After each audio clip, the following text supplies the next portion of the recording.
जिंदगी का एक ऐसा चक्र जो कभी नहीं रुकता, लेकिन कुछ कहानियाँ ऐसी होती हैं जो वक्त के साथ धुंधली तो हो जाती है, मगर उनका खौफ कभी नहीं मिटता। राजस्थान के कोटा शहर में हुई ये घटना एक ऐसी खौफनाक दास्तान है जहाँ प्यार, नफरत और बदले की ऐसी साजिश थी जो आज भी इस जगह को श्रापित बनाकर छोड़ गई है। कोटा शहर के पुराने इलाके में एक वीरान हवेली थी जिसे हम गुलाब बाग की हवेली के नाम से जानते हैं, जो करीब 70 सालों से बंद पड़ी थी। कहा जाता था कि इस हवेली में रात के वक्त किसी औरत के रोने की आवाज़ें आती थी, लेकिन किसी ने कभी उसकी परछाई तक नहीं देखी। सपना, सलोनी और उनके 3 दोस्त अंकुश, समीर और पायल, ये सभी कॉलेज के छात्र थे। नई जगहों की खोज करना, डरावनी जगहों पर जाना उनका शौक था। एक दिन इन लोगों ने सुना कि गुलाब बाग की हवेली में कोई जाने की हिम्मत नहीं करता। बस फिर क्या था, इनकी जिज्ञासा और बढ़ गई। हवेली के बारे में जो कहानियाँ प्रचलित थी वो किसी अंजलि नाम की लड़की की थी। अंजलि इस हवेली के मालिक ठाकुर रणधीर सिंह की बेटी थी।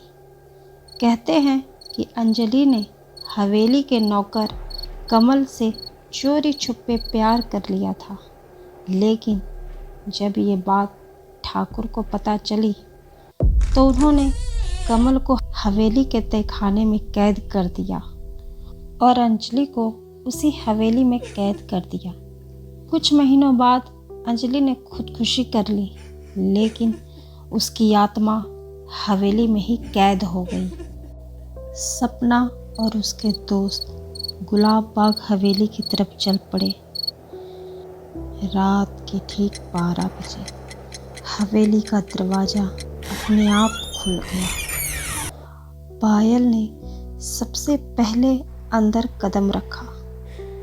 हवेली के अंदर जैसे ही सबने पैर रखा, अचानक हवेली का दरवाज़ा खुद ही बंद हो गया।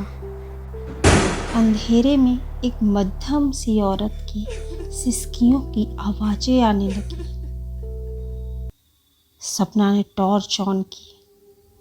हवेली की दीवारों पर खून से लिखा था, कमल मेरा इंतजार कर रहा है। सबके रोंगटे खड़े हो गए।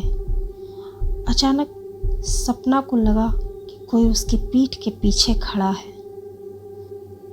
सपना, मेरे पास आओ।